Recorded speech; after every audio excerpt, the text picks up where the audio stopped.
భూములు రీసర్వే చేపట్టిందే తాము అని అన్నారు వైసీపీ అధినేత వైఎస్ జగన్. 2020 డిసెంబర్లోని భూ సంస్కరణలు చేపట్టి 1923 నాటి నుంచి భూములను తాము రీసర్వే చేశామని జగన్ అన్నారు. 2019లో తాము మేనిఫెస్టోలో ఇచ్చిన హామీని నిలబెట్టుకున్నామన్న జగన్ ఇప్పుడు తమకు దక్కిన క్రెడిట్ ని చోరీ చేసేందుకు కూటమి ప్రభుత్వం ప్రయత్నిస్తుందని అన్నారు. చేయాలన్న కనీస ఆలోచన కూడా నీకు ఎప్పుడైనా గతంలో వచ్చిందా అని, కనీసం ఆలోచన నీకు గతంలో ఎప్పుడైనా వచ్చిందా అని. ప్రజలు ఇబ్బందుల్లో ఉన్నారు, రైతన్నలు ఇబ్బందుల్లో ఉన్నారు, రకరకాల సమస్యలు ఎదుర్కొంటా ఉన్నారు. భూ సమస్యల మీద, వారి సమస్యల మీద కనీసం నీకు ఎప్పుడైనా రీసర్వే చేయించి వాళ్ళ సమస్యలన్నీ తీర్చాలి అని చెప్పి కనీసం నీకు ఏ రోజైనా ఆలోచన వచ్చిందా చంద్రబాబు గతంలో అని అడుగుతా ఉన్నా. ఈరోజు క్రెడిట్ చోరీ తీసుకుంటూ తాను మాట్లాడుతూ ఉన్న మాటలకు నిజంగా ఈ పెద్ద మనిషి సిగ్గుపడాలి. అసలు భూముల రీసర్వేకి మూలం ఎక్కడి నుంచి వచ్చిందో తెలుసా? ఇది మూలం ఎక్కడి నుంచి పుట్టుకొచ్చింది అంటే 2019 కన్నా ముందు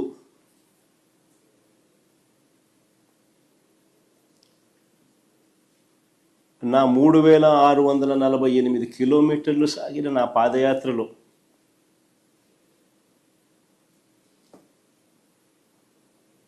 మార్గ మధ్యంలో రైతన్నలు పడతా ఉన్న అవస్థలు, ఇబ్బందులు చూసిన తర్వాత భూములకు సంబంధించి వాళ్ళ లేవనెత్తిన సమస్యల పరిష్కారం నుంచి, ఆ ఆలోచనల నుంచి, వీటికి పరిష్కారం చూపాలన్న తపన, తాపత్రయం నుంచి శాశ్వత పరిష్కారం చూపించాలన్న ఆలోచన నుంచి పుట్టుకొచ్చింది దీని మూలం. అసలు ఆ రోజుల్లో చంద్రబాబు నాయుడు గారు ముఖ్యమంత్రిగా ఉన్నారు. నా పాదయాత్ర జరుగుతూ ఉంది. 2019కి ముందు రాష్ట్రంలో ఒక్కసారి రెవెన్యూ వ్యవస్థ పరిస్థితి ఎలా ఉంది అని అంటే, సర్వేయర్లు లేరు, సరిపడా సిబ్బంది లేరు, పరికరాలు లేవు, లేటెస్ట్ టెక్నాలజీ అంతకన్నా లేదు.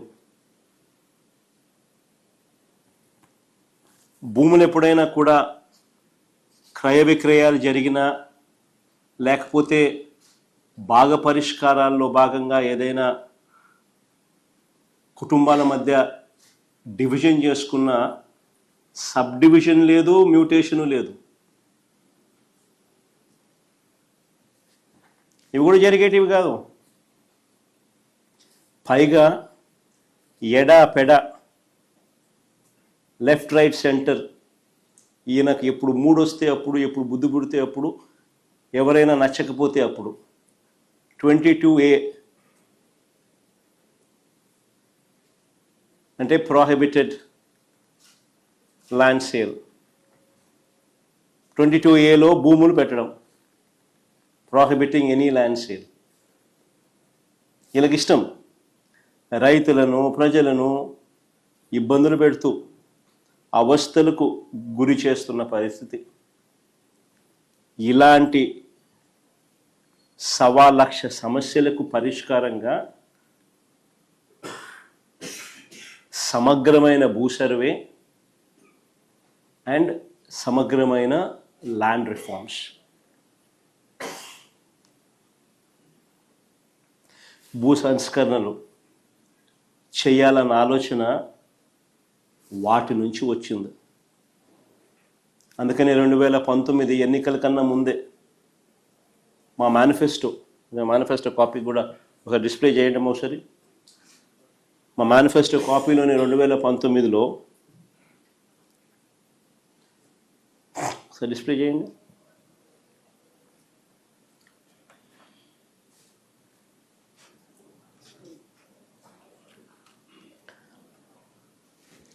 చూడండి ఒకసారి. సుపరిపాలన విషయంలో రాష్ట్రంలో భూములన్నింటినీ సమగ్ర రీసర్వే చేయించి భూ యజమానులకు శాశ్వత యాజమాన్య హక్కు కలగజేస్తాము. Manifesto promise.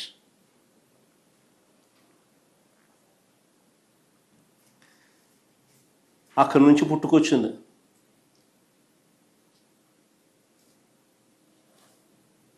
చెప్పిన మేరకు ఇది ఒక మహాయజ్ఞం అని తెలిసి,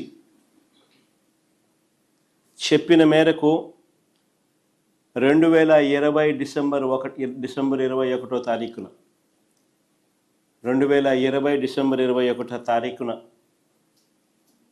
100 సంవత్సరాల క్రిందట 1923లో బ్రిటిష్ ప్రభుత్వం తర్వాత, అప్పుడెప్పుడో బ్రిటిష్ వాళ్ళు సమగ్ర సర్వే చేశారు 1923లో.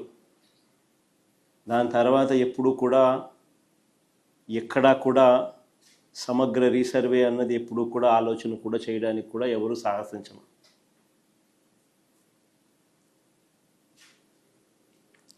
చెప్పిన మేరకు 2020 డిసెంబర్ 21వ తారీఖున 100 ఏళ్ల తర్వాత 1923లో బ్రిటిష్ ప్రభుత్వం తర్వాత సమగ్ర భూ సర్వే రికార్డ్స్ అన్ని అప్డేట్ చేయడం, సిస్టమ్స్లోకి రిఫార్మ్స్ తీసుకొని రావడం మొదలుపెట్టి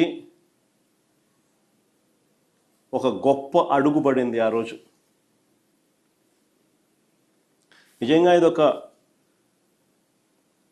రాష్ట్ర ప్రభుత్వంగా ఒక సువర్ణాక్షరాలతో లిఖించదగ్గ ఒక గొప్ప అధ్యాయం. సమగ్ర రీసర్వేతో కూడిన ఈ సంస్కరణలు మేము చేసినది నిజంగా ఒక మహాయజ్ఞం లాంటిది.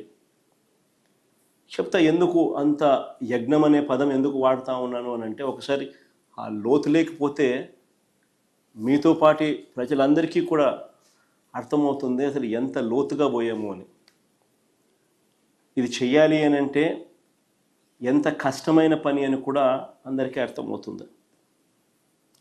దేశ పరిపాలనా చరిత్రలో భూ సంస్కరణలో సువర్ణాక్షరాలతో ఎందుకు లిఖించదగ్గ అధ్యాయం అని చెప్పి కూడా చెప్తా. ప్రజలకు, రైతులకు వివాదాలు లేని విధంగా, ఐ రిపీట్ దీస్ వర్డ్స్, వివాదాలు లేని విధంగా పారదర్శకంగా భూముల సర్వే చేయడంతో పాటు భూ రికార్డులన్నీ కూడా అప్డేట్ చేయడం,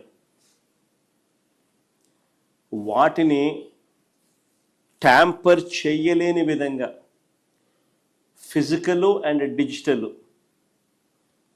ఫార్మాట్లో రకరకాల వివిధ చోట్ల వాటిని భద్రపరచడం